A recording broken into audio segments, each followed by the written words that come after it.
In this tutorial on industrial instrumentation, we will talk about pressure measurement part 1, Introduction. The topics that we cover in this discussion are what is pressure, the different units of pressure measurement, different types of pressure that exist, the different methods for the measurement of pressure, pressure classification, and finally gauge selection factors for different pressure methods.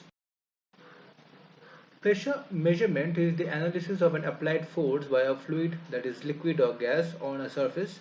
So typically it is the determination of force applied on per unit surface area. Numerically we express pressure as P equal to force by area. There are many techniques that have evolved to measure ambient pressure and vacuum or very low pressure. Instruments that are used to measure pressure are called pressure meters or pressure gauges or vacuum gauges.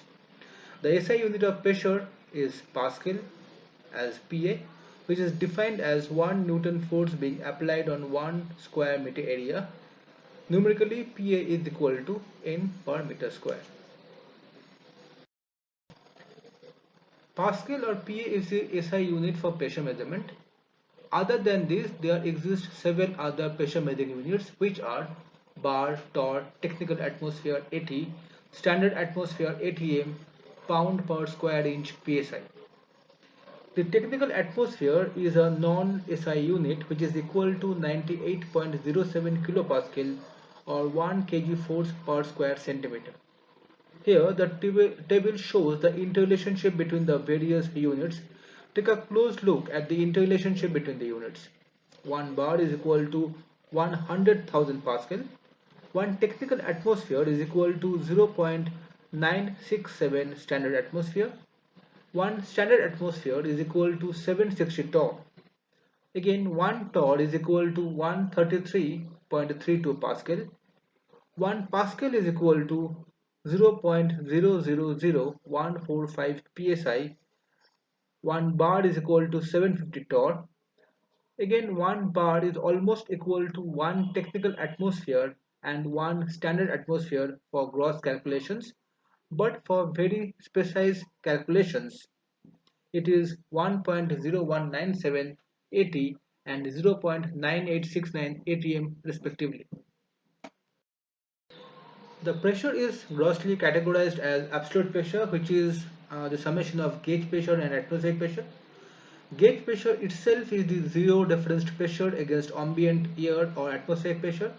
Then the third type is differential pressure, which is the pressure difference between any two pressure points. The absolute pressure is used in the measurement of liquid vapor pressure, vacuum reactors, tank and circuit leakages, pressure drop in distillation columns, monitoring of adiabatic saturation pressure, and distillation operation in oil and gas refineries.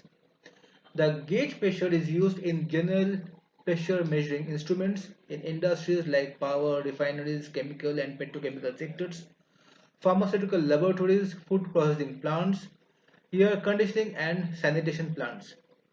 The differential pressure is used in monitoring and filtration industries, fluid flow and fluid level measurements, petrochemical, chemical, refinery and power industry sectors.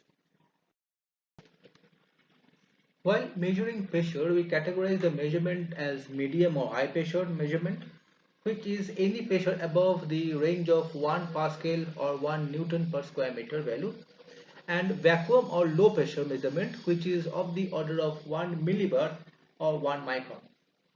1 millibar is equal to 100 dyne per centimeter square or 14.5 into 10 raised to minus 3 psi, and 1 micron is equal to 10 raised to minus 6 meter mercury or 19.34 into 10 raised to minus 6 psi. All the pressure gauges are broadly classified as per the range of pressure measurement, that is medium pressure, medium high pressure or low or vacuum pressure. All pressure gauges are categorized as either instruments involving balancing of unknown pressure against known pressure, like the different manometers, namely U-tube manometer, well-type manometer, inclined tube manometer or barometers. Secondly, instruments involving unknown pressure acting on known pressure, and producing a resultant force like the deadweight piston gauge, and thirdly, instruments involving unknown pressure acting on elastic mediums to produce a resultant stress or strain like the strain gauge, bellow, diaphragm, etc.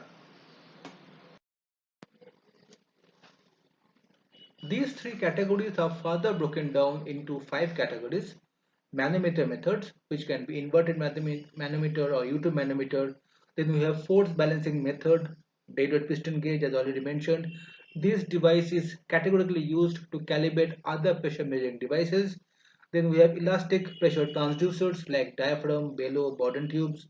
We have electrical pressure transducers like potentiometric gauges, LVDT, servo, and piezoelectric gauges. Finally, we have the vacuum measuring methods like MacLeod, Pirani, hot and cold ionization cathode, Knudsen gauge, etc. Here we see the classification diagram for pressure measuring devices. Mainly there are three types: medium, medium high, and low or vacuum measurement. For medium pressure, we use simple and differential manometers. Under mechanical gauge, we have bellow, diaphragm, Bourdon tube, and deadweight piston gauge, which are used to measure medium-high pressure. Under electrical gauge, we have strain gauge, potentiometer gauge, capacitive gauge, and reluctance gauge. The reluctance gauge again can be an LVDT or servo gauge or a piezoelectric crystal.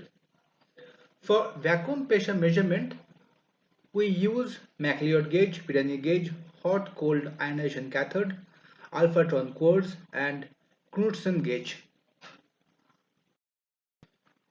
In order to select the right kind of pressure gauge, few factors are important to take into consideration, and these factors are the level of accuracy required, dial size for readability ease, material durability suiting the environment, process conditions like the temperature, flow, level, vibration, viscosity, and other factors, mounting easiness and options, that is vertical or horizontal mounting, pressure range, that is vacuum, low, medium, or high pressure, and pressure type, that is gauge pressure, absolute pressure, or differential pressure. For more detailed reading, the readers can refer to the following links and references. Thank you.